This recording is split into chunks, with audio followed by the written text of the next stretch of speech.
L'ordre du jour appelle la question orale numéro 592 de Madame Nathalie Delattre à la ministre de la Cohésion des territoires et des relations avec les collectivités territoriales. Vous avez la parole. Merci Madame la Présidente. Madame la Ministre, mes chers collègues, vous le savez, la loi du 13 décembre 2000, dite SRU, consacre le plan local d'urbanisme comme le principal document de planification et d'urbanisme à l'échelle communale.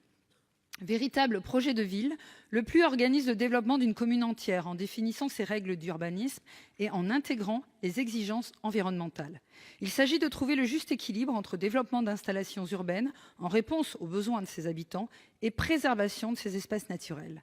C'est donc sur le fondement du PLU, en vigueur, approuvé par l'État, que toute demande de permis de construire et d'autorisation d'urbanisme est évaluée. Un contrôle de légalité est ensuite mené par la préfecture afin de s'assurer que chaque autorisation d'urbanisme accordée par le maire est légale et qu'elle respecte donc bien le PLU de la commune.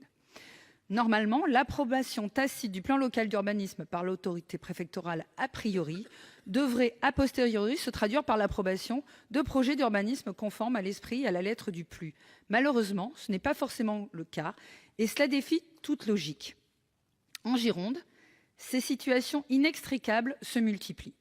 À titre d'exemple, dans la commune du Porge, un terrain familial hérité constructible il y a 10 ans, au titre du PLU, a vu l'un des deux héritiers autorisé à construire une habitation principale. Comment expliquer que le deuxième héritier détenant l'autre partie du terrain et qui s'est également acquitté des droits de mutation s'est vu refuser par les autorités cette même autorisation quelques années plus tard? Cette situation, malheureusement, n'est pas un cas isolé. À Saint-Symphorien, le PLU cadre le développement urbanistique tout en préservant le patrimoine forestier de la commune. Comment expliquer que la Direction départementale de la terre et de la mer, la DDTM, demande systématiquement un arrêté de défrichement et une étude au cas par cas pour mener à bien tout projet de développement urbain contenu dans son document de planification et d'urbanisme? De nombreux projets d'aménagement territoriaux cruciaux en termes d'emploi, d'équipements et de services sont ainsi freinés.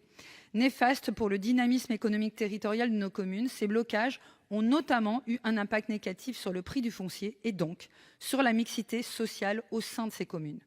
Afin de remédier à cette situation, Madame le Ministre, quelles précisions pouvez-vous nous apporter concernant les directives reçues par les services de l'État en charge des dossiers d'urbanisme? Je vous remercie. Merci. La parole est à Madame Jacqueline Gourault. Merci Madame la Présidente. Madame la sénatrice Nathalie Delattre, en application de l'article L. 422-1 du Code de l'urbanisme, lorsque la commune est dotée d'un PLU, l'autorité compétente pour délivrer le permis de construire, d'aménager ou de démolir, ou pour se prononcer sur un projet faisant l'objet d'une déclaration préalable, est le maire de la commune. La compétence en matière d'application du droit des sols est donc, par principe, décentralisée. Ainsi, la commune du Porge étant couverte par un PLU, les services de l'État n'ont pas compétence pour traiter les demandes d'autorisation d'urbanisme, autres que certaines exceptions limitativement énumérées par le Code de l'urbanisme, dont ne relèvent pas les exemples que vous citez dans votre question.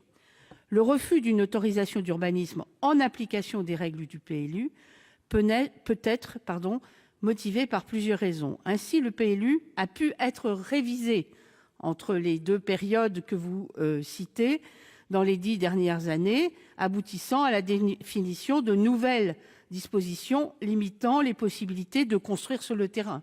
Ça arrive souvent. Ou encore, le zonage ou une sectorisation opérée par le PLU peut aboutir à définir des droits à construire différents sur une même parcelle et échelonnés dans le temps. C'est souvent aussi. En outre, la commune du Porge est soumise à la loi littorale et pour cette raison peut se voir appliquer des règles limitant la constructibilité indépendamment de celles prévues par le PLU.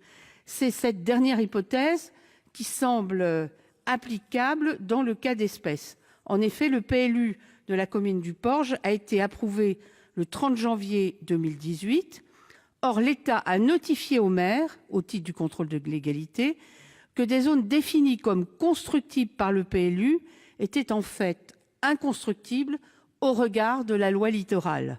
Depuis, la commune a engagé la modification de son PLU, à l'issue de laquelle elle doit adopter la délimitation d'un nouveau zonage en conformité avec la loi Littoral. Je vous remercie. Merci.